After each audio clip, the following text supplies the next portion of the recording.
Hey guys, as you might have guessed from the title, this video is really only going to be of interest to pilots and aviation related people that are interested in aviation. Those of you who've followed the Pilots in Japan playlist will know that, interestingly, the most difficult part of converting to a Japanese pilot license or flying aeroplanes in Japan, flying Japanese registered aeroplanes in Japan specifically, is the radio operator's license.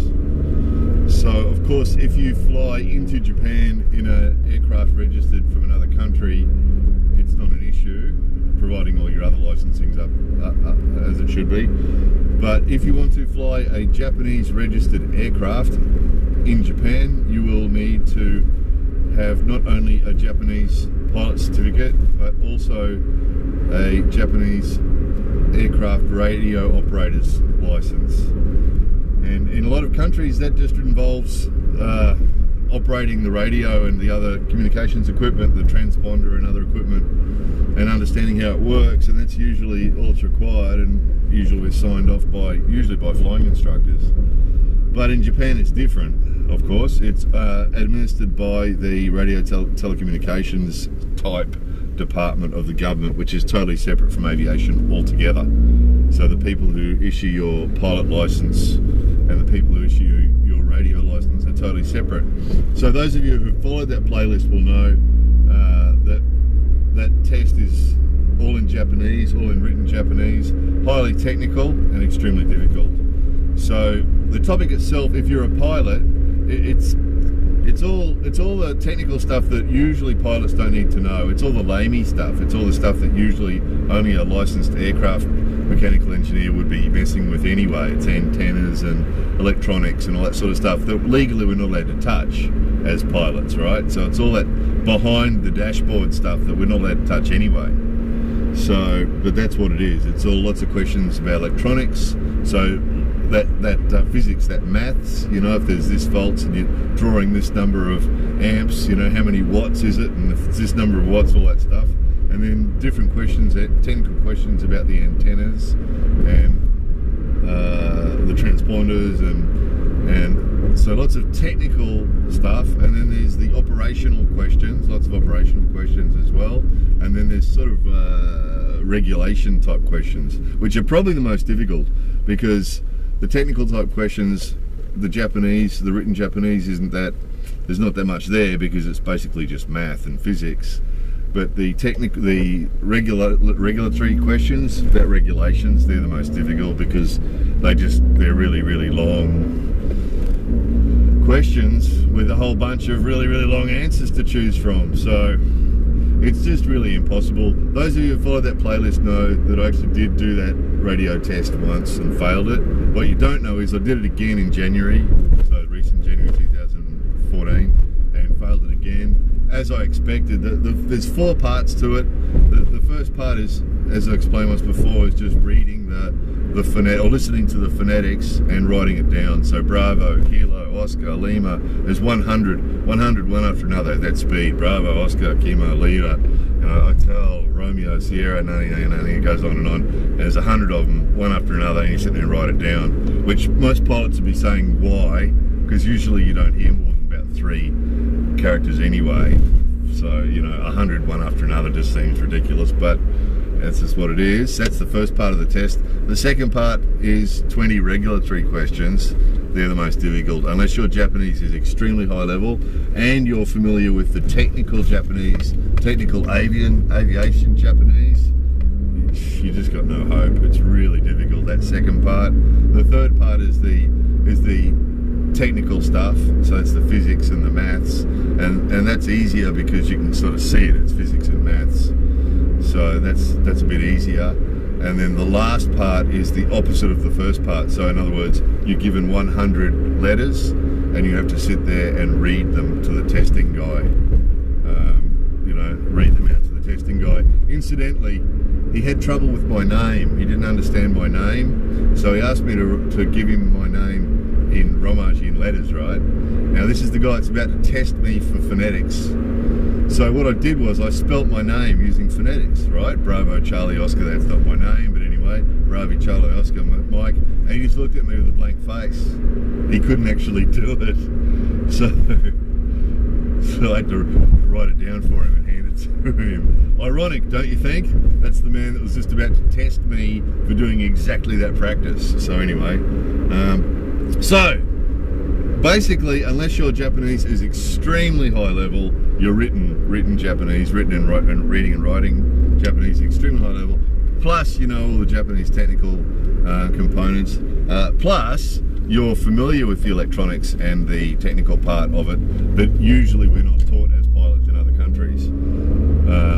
So, you know, I tried a couple of times because it's about $50 or $60 to do the test, and it's a multiple question test, and my hope was that if I could get the other 3 parts pretty well, that other part that wouldn't score very well on might still be enough to get me across the line.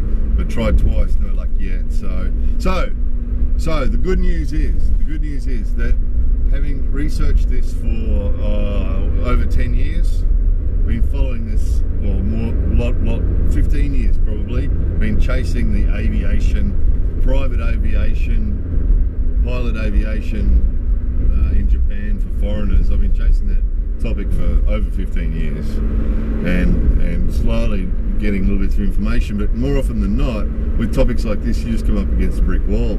Recently I Googled this topic again, and the result that came back from Google was the videos that I'd already made on the topic, you know, so there's not a lot of information out there. However, the good news is that I have found a guy who is a CFI, he's a foreigner, he's a chief flying instructor, and he's connected. He's got good connections here in the government, and he's told me that if we can get together a group of people, that he will administer the radio test in English to us. Now it's going to be expensive, but it's going to be expensive anyway. The only place until now, the only place that this test was being done in English was in Tokyo, and it was only for airline employees. So I have a commercial pilot license, but I'm not employed by an airline, so I couldn't do it. But basically, that is for airline employees can go and do that test. But it's something like $2,500. Might even be more than that. It's really expensive, and it's like 5 days of training, and then 1 day of the test, and then that's it. So very, very expensive. So and very difficult to get into if you don't work for an airline, right? Basically. So this guy said if we can get together a group of people, you know, at least 3, but he said probably if there's 10 people, it'd be about $1,000. Or he said Juman, so a little bit more than $1,000, or maybe less. He said he wasn't really sure, but around $1,000 around Juman per person if there's 10 of us. So I already know of a couple, and he knows of a couple more. So if we can get together as many people as possible who want to do this, that we can do this test in English. So this video is really only for people who think either they already have a pilot license or they think they might want to have one. Anybody who thinks they might like to fly in Japan. Anybody who thinks they might like to fly in Japan probably should really think hard about doing this test with us, because this might be one of those opportunities that pops up and then disappears again. And it might be one of those situations where only those people that have done it then get the opportunity, because basically, as you guys have followed that other playlist know, I've got the pilot license. I've got everything that's needed to be able to fly around Japan, as I've been doing, to fly around Japan, hire aircrafts and fly around Japan, pilot and command, taking off and landing wherever I want to go. I've got all the license requirements to do that, except the radio, which means that any time I want to go anywhere in an airplane, I've got to have someone that's with me that's got the radio operator's license. They don't even have to use the radio. They can sit in the back seat. This is the regulation says that they can sit in the back seat and go to sleep if they want to. And I can do all the radio work, and do everything, and they can just sit in the back seat and be asleep. But the law says that there must be a licensed radio operator on board if it's a Japanese registered aircraft. So those people, if either you're in Japan already or that you're on your way over to Japan and you think that at some stage in the future you might like to fly in Japan, you should get in contact with me. So you can either use the YouTube messaging system to send a message, or you can use the contact us button on either the English Friendly Japan website or on the TheJapanChannelDcom website. So just those people that are really wanting to do it, you know, if you're just curious about this topic, just leave a question under the video. You know, if you're just curious about this, if you're just kicking the idea, you know, you're just interested, then that's fine. But really what we're looking for is people that are genuinely able to do this and genuinely want to do this. And you know, if you're thinking that at any time you might want to fly in Japan, you might want to put your hand up for this and get on it. Because I'm definitely going to do it, even if I've got to pay a lot more, because to me this is a window. This is one of those little opportunities that pop up in life that if you don't grab it, you know, same way I ended up getting my pilot license in Japan was that a little window opened up, opportunity opened up, and I grabbed it. And that window's not open anymore. I think if someone else came along and tried to do what I just did, they might have trouble doing that. You'd have to find another window, another route.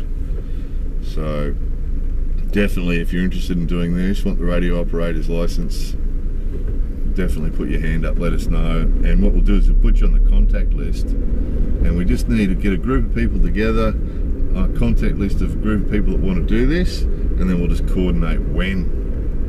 So, you know, it'd be good to get it done sometime this year, but we need to coordinate it with who's here and when they're here and where they are and everything else. So first step is to get a list of people together that want to do this and take it from there.